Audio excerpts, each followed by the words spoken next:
नमस्कार दोस्तों, मैं ओमवीर यादव अपने यूट्यूब चैनल पर आपका स्वागत करता हूं, वंदन करता हूं, नमन करता हूं। दोस्तों, आज हम कम से कम कैलकुलेशन में कुछ गणित के कुछ महत्वपूर्ण प्रश्न आपको बताएंगे, जैसे परीक्षा में पूछे जाते हैं और परीक्षा में कम समय होने की वजह से हम लोगों को कम से कम समय में हल करने होते हैं। तो ये देखिए, एक उपकरण पर लागू होने वाला मूल्य ह्रास मतलब मूल्य में कमी 20% है। 100 रुपये पर 20 कम होता है हर वर्ष में, और उस उपकरण की 3 वर्ष बाद कीमत आपको बतानी है। तो मान लीजिए वर्तमान में 100 रुपये उसकी कीमत है, तो 1 वर्ष बाद उसकी 80 रुपये कीमत रह जाएगी, क्योंकि 20 रुपये कम हुई है 100 पे। फिर उसमें दूसरे वर्ष में 80 पर 20% कम होगा, तो ये 20 का मतलब 20% होगा 80 का 16 कम होंगे तो 64 बचेगा। फिर तीसरे वर्ष में क्या है, 64 का 20%, तो ये होता है 64 का 12.8 20% होता है। निकाल के भी देख सकते हैं, 64 गुणा 20/100, तो ये जो है ये 0 कट जाएगा, इससे यहाँ दशमलव लग जाएगा, तो ये 8 और 12 है, तो 12.8 ये घट जाएगा 64 में से, तो 51.2 बचेगा। ये रहेगा हमारा पहला प्रश्न। अगला रहेगा, यदि 5 परीक्षणों का x, x+1, x+4, x+6, x+8 का माध्य 11 है, तो अंतिम 3 परीक्षणों का माध्य आपको बताना है। माध्य कैसे निकालते हैं? कुल संख्याओं का योग बट्टे दी गई संख्याएं, जितनी जगह संख्या लिखी होती है उसका भाग लगाते हैं। जैसे यहाँ पर 1 2 3 4 5 जगह है, तो 5x ये हो गया, और 2 और 4 6 6 12 और 8 20 + 20 बराबर, इसमें 5 जगह है इसलिए 5 का भाग लगेगा, इसमें बराबर हो जाएगा 11 माध्य है, तो 5x + 20 बराबर हो जाएगा 55। ये गुणा में चला जाएगा इधर, और 5x बराबर हो जाएगा आपका 55 में से 20 घट जाएगा, तो ये बचेगा 5x बराबर 35। तो x बराबर क्या रहेगा, 35 में भाग लगेगा इसका 5 का, तो ये हो जाएगा x बराबर 7। मतलब x बराबर आप 7 लिख सकते हैं। तो x की जगह तो यहाँ कितना रहेगा, 7 हो जाएगा, यहाँ 7 और 2 9 हो जाएगा, यहाँ 7 और 4 11, और यहाँ पर हो जाएगा 7 और 6 13, और यहाँ हो जाएगा 15। ये संख्या तीनों क्रम से आ गई। पहले x दिया गया था तो x मिल गया आपको। अब कह रहे हैं अंतिम 3 परीक्षणों का, तो अंतिम 3 कौन से हैं? 11 और 13। कितना हुआ अंतिम? यही 3 लेने हैं, इनका माध्य बताना है आपको।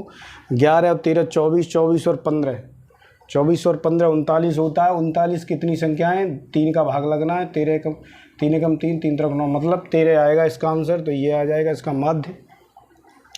अगला रहेगा x/b, x घात -1 है, ये घात के रूप में घातांक आपको हल करना आना चाहिए इसके लिए। तो इसमें क्या रहेगा आपका घातांक में,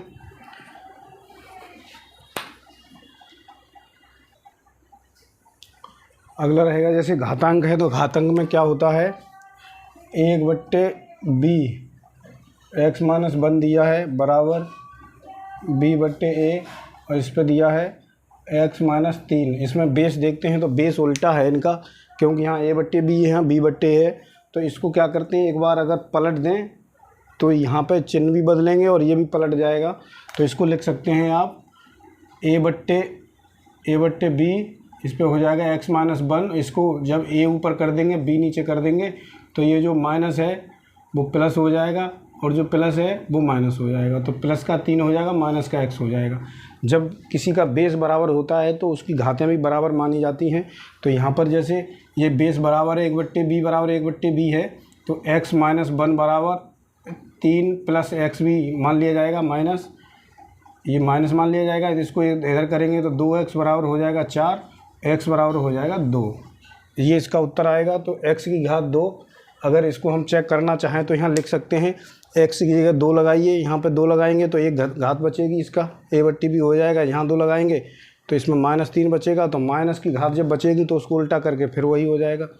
ऐसे भी अनुमान लगा सकते हैं। अगर आपको हल करना नहीं आता है तो पहले इसको रख के देखें, फिर इसको रख के देखें, बस समान आना चाहिए। अगला रहेगा 4 अंकों की सबसे बड़ी संख्या क्या होगी जो 15, 25, 40 और 75 से विभाज्य हो। तो इसमें क्या है, 4 अंकों की रहेगी। तो पहले हम लोग लासा निकालें। इसका लासा क्या रहेगा, 15, 25, 40 और 75, इनका लासा है। इनका लासा जब आप निकालेंगे तो लासा आएगा 600। 600 लासा तो सब लोग निकाल लेते हैं। इसको काटते रहिए, 2 से काटिए, फिर 2 से नहीं कटेगा, फिर 3 से काटिए। काटने का विभाज्यता के सबको नियम आने चाहिए, अगर नियम नहीं पता है तो बताएं तो हम बताएंगे।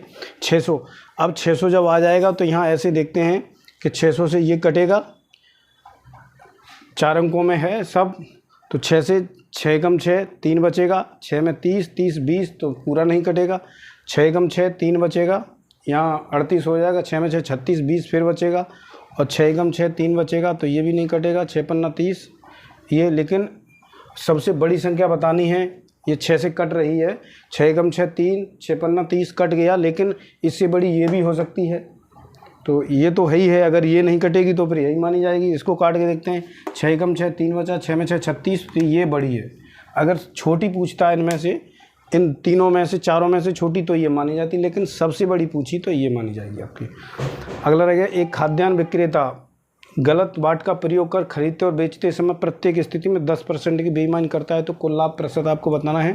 इसमें क्या करते हैं, उसने 10% तो जब खरीदा था तब फ़ायदा लिया, और 10% बेचते समय तो 2 बार लिया है, तो इसका क्या करते हैं, 10 + 10 + 10 गुणा 10/100 ये सूत्र होता है। इससे ये कट जाएगा, ये कट जाएगा, तो ये 20 + 1 तो ये हो जाएगा 21%। तो 21% का उसको लाभ रहेगा, ये रहेगा ए विकल्प सही है। तो ऐसे प्रश्नों को हम लोग जो परीक्षा में पूछे जाते हैं देखने में कठिन लगते हैं, लेकिन अगर उनमें ध्यान से किया जाए तो वही कम से कम कैलकुलेशन में, कम से कम समय में ये प्रश्नों के आंसर मिल जाते हैं।